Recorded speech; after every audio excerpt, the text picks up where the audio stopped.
Today's fishing adventure is taking us to the island of Honshu in Japan. Here on the Nagara River, a cherished centuries-old method of fishing continues to be practiced and honored. The fish they catch here is called ayu, also known as sweetfish. In Gifu City, ayu is a large part of the cultural signature of those who live here. Everywhere you look, ayu can be found packaged and wrapped for gift giving. Giving your friends packaged fish as a gift from Gifu is a pretty neat idea, but the neatest way to spend your time here, for me, is watching the traditional methods still used by the fishermen of Gifu to catch these special fish. The practice of cormorant fishing for ayu in the Nagara River can be traced back in history to the year 702 AD, over 1,300 years ago. And the men whose occupations are to preserve these skills and techniques are known as cormorant fishing masters. Masahiko Sugiyama. Hi, dozo yoroshiku. Nice to meet you. Nice to meet you too. We're going fishing tonight. Yeah. How many years have you been fishing like this? My career, over 13 years. 13 years over. Let me show you my boats.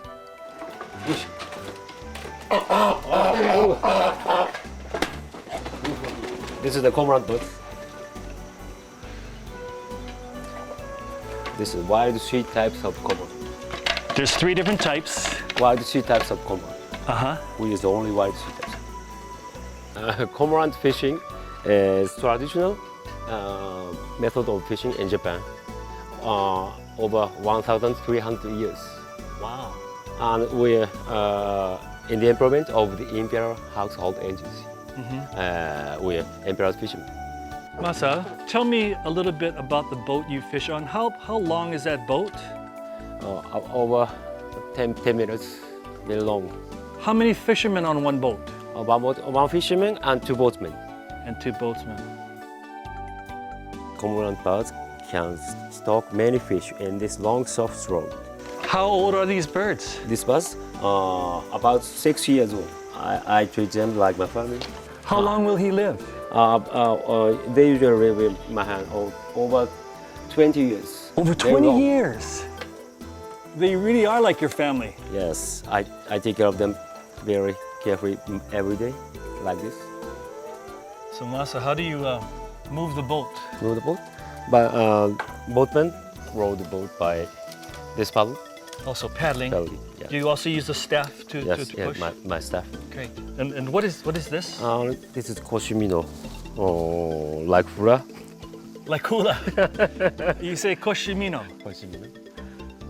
We put the waist like this.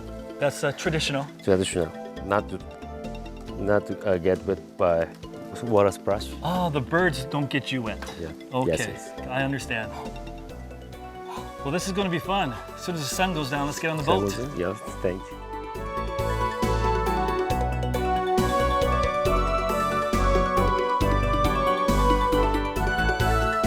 Masa, you fish at night. Yeah. What do you use for light? Light? Fish fire.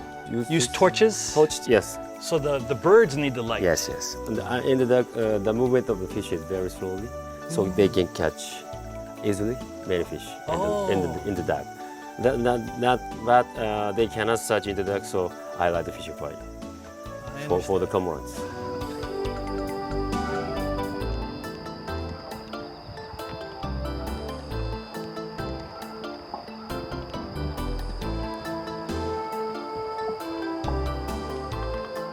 So when you fish like this, how many birds are you using?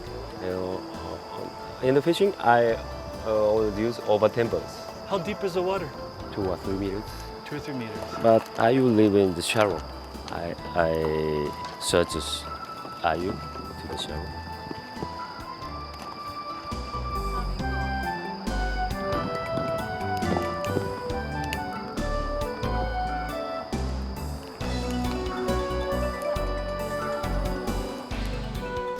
Only 6 families can do this fishing.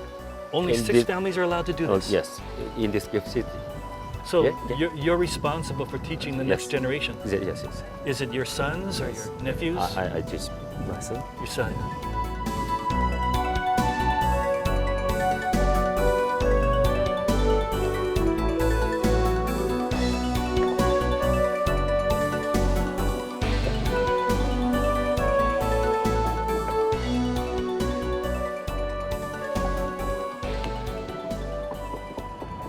Folks, this unique style of fishing occurs in Gifu only during the months from May through October.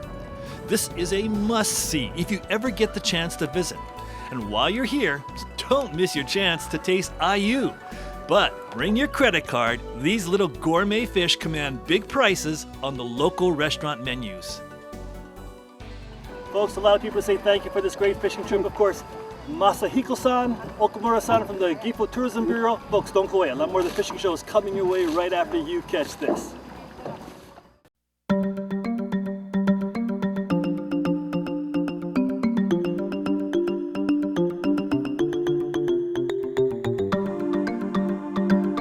Hi, welcome back to the show. You know, even if you don't fish, a trip to Japan should be on your bucket list. But don't forget, even as much fun as doing the tourist thing is, save enough time for your fishing, because you know we all have a fish bucket list too.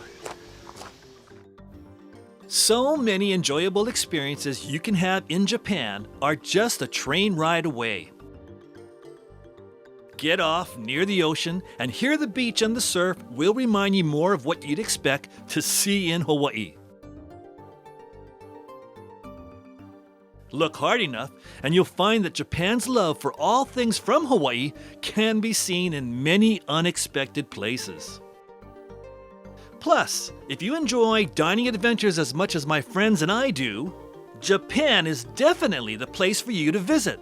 And just maybe, this is something you'd like to try on your next trip to Japan: a fugu restaurant, where the pufferfish is always served fresh. Yes, pufferfish do have a poisonous reputation that is a little scary. But wanting to eat fugu doesn't necessarily mean that you could kick the bucket, if you know what I mean. You see, eating farm-raised pufferfish is no longer life-threatening. The fish served in this restaurant are not toxic. So you really are not playing Russian roulette at your dinner table.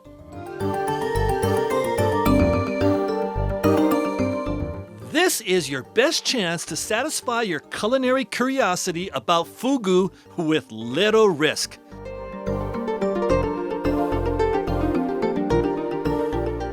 Who would have imagined that you could have 5 different dinner courses plus a unique sake drink prepared from one fish?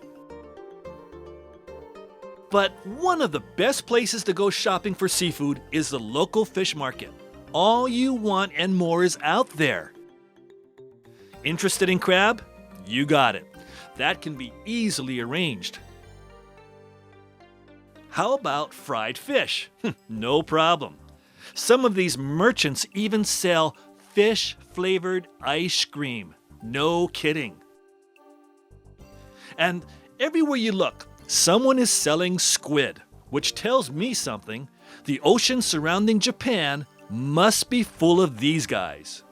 I'll bet if we put our minds to it and get up early, I'm sure we could catch 1 or 2 of these ourselves. Eisuke, where are we? Now we fish at the very famous, the popular squid fishing point. Especially, so here is a little bit the west part.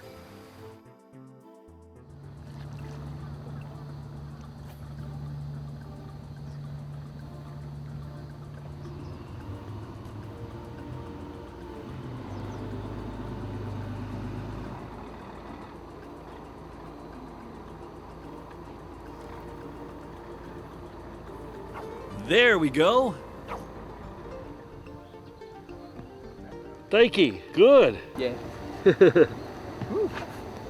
Is that a big one or is that a small one? Small one. Small one. Yes. Do you let them go or are you going to keep this one? Yeah. Well, that did it, Taiki. Now you got the rest of us motivated. Ace-K, you brought all your toys. You got so many lures over here. Yes. So Ace-K, when are you going to use this lure? When is this lure good? This color is for the noon, and so weather is sunny. And this color is undertaped the gold. That's why the sunlight and the sunset time is better. So gold flashing is the same as the sunlight, sunset. And the red tape, undertape. Red undertape is a very traditional color in Japan. So because squid fishing is mainly night before. But recently, so we understand, we recognize we can catch the squid in the day. But so in the night, very strong the red undertape colors. I understand. That's true. You know, back home in Hawaii, we primarily catch our squid at night. Yeah.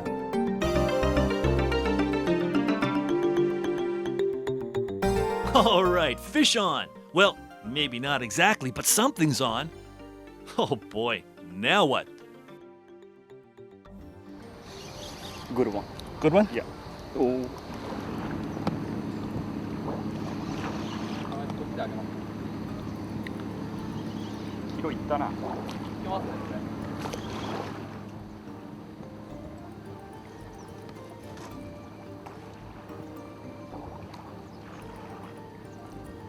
Ace-K, how are we gonna get him out?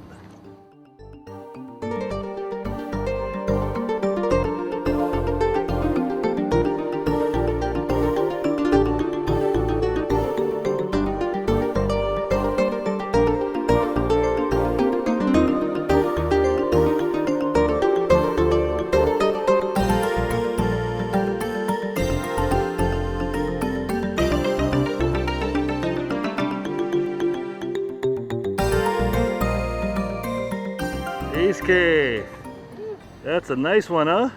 Yeah. It's a male. It's a male? Yes.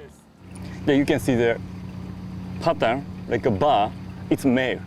And the female is the pattern is a dot pattern. On a good day, Yeah. how many will you catch? So we can catch the 20, 30. 20 or 30, wow. Yes, that's why so this fishing expanding in Japan. That's a cuttlefish, a small one? And so this is a family of the calamari. This is a cuttlefish. So different species. Do you eat both? Yes, of course. How do you like to eat yours? So butter and the salt and the pepper, stir fry. Oh, Yes. okay. Do So- you eat it sashimi also? Of course.